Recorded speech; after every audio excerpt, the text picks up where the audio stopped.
जन जन की है यही पुकार, अजय सिंह चीरो अब की बार। जी हाँ, जन जन की है यही पुकार, अजय सिंह चीरो अब की बार।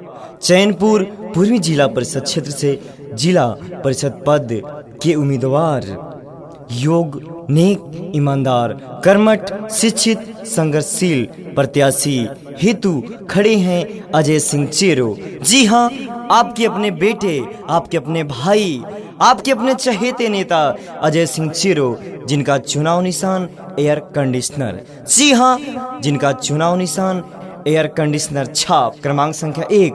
जी हाँ, याद रहे, क्रमांक संख्या 1 पे मुहर लगा के भारी से भारी मतों से विजयी बनाएं और अपने क्षेत्र चैनपुर पूर्वी क्षेत्र का विकास करें।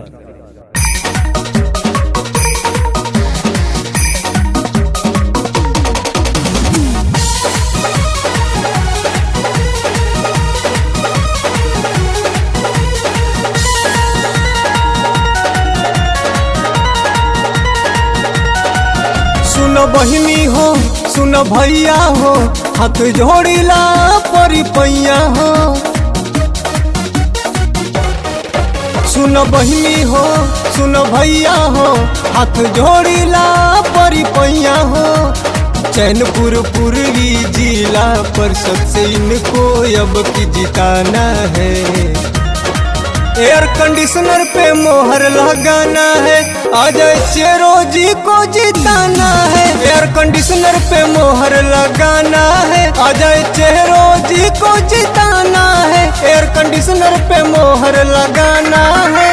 अजय सिंह चेरो जिंदाबाद, जिंदाबाद जिंदाबाद, अजय सिंह चेरो जिंदाबाद, जिंदाबाद जिंदाबाद, अजय सिंह चेरो जिंदाबाद। जिंदाबाद जिंदाबाद।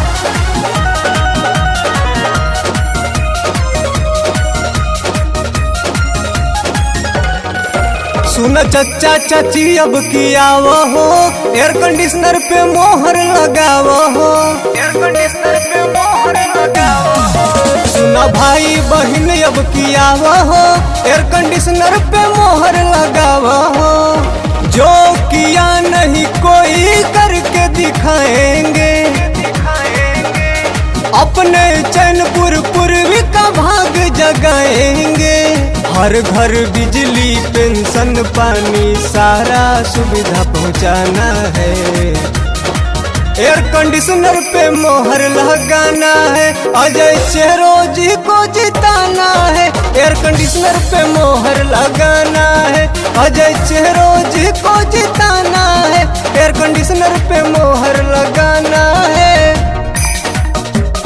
जिनका चुनाव निशान एयर कंडीशनर छाप क्रमांक संख्या 01 पे मोहर लगा के भारी से भारी मतों से विजयी बनाए। अजय सिंह चेरो जिंदाबाद, जिंदाबाद जिंदाबाद, अजय सिंह चेरो जिंदाबाद, जिंदाबाद जिंदाबाद, अजय सिंह चेरो जिंदाबाद। जिंदाबाद पूर्वी जिंदाबाद। चैनपुर की जनता ने ठाना है, अजय चेरो जी हम सबको प्यारा है। अजय चेरो जी हम सबको प्यारा है। पूर्वी चैनपुर की जनता ने ठाना है, अजय चेरो जी हम सबको प्यारा है। पूर्वी चैनपुर की जनता ने दी जिम्मेदारी है, सभी विरोधियों पे अजय चेरो भारी है। जो किया नहीं कोई अभी इनको करके दिखाना है। एयर कंडीशनर पे मोहर लगाना है, अजय चेरो जी को जिताना है।